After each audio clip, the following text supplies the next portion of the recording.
There's plenty of people that were living and died before Jesus, so what? Does everyone say do you believe they went to hell or what? Or do you believe what? Difficult, excellent question.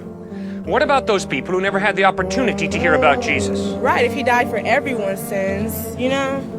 Great question. I do not know specifically how God will judge those who never heard about Jesus, because Jesus never specifically answered the question.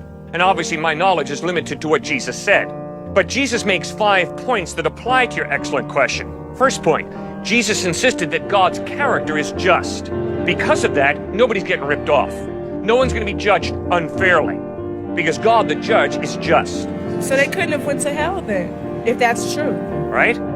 Second point, Jesus insisted the only reason people go to hell is because they choose to live their life separate from God. In other words, no one's going to hell because they didn't hear about Jesus. No one's going to hell because of lack of information. Nobody. The only reason people go to hell is because they choose to live their life separate from God. And on the day of judgment, God will grant their request, and they'll spend eternity separate from Him, because that's what they asked for. Third point.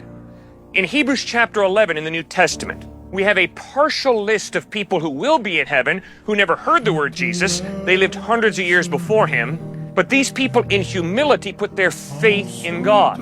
God, I don't know how you're going to do it, but I'm trusting you with my life. Abraham, Isaac, Jacob, Moses, Rahab, a Gentile prostitute are 5 examples of this. Fourth point, the only reason Abraham, Isaac, Jacob, and Rahab, the Gentile prostitute, are going to be in heaven is because Jesus bled and died on a cross. In other words, Jesus insisted no one's going to be in heaven because they lived a goody-goody life. Because none of us have lived a goody-goody life as God defines good. We all need God's forgiveness, and that's what Christ offers through His death on the cross. Fifthly and finally, although I specifically don't know how God is going to judge those who've never heard about Christ, I do know that all of us here have more than ample opportunity to read the Gospels, to investigate Jesus. You and I are responsible for what we do with Jesus.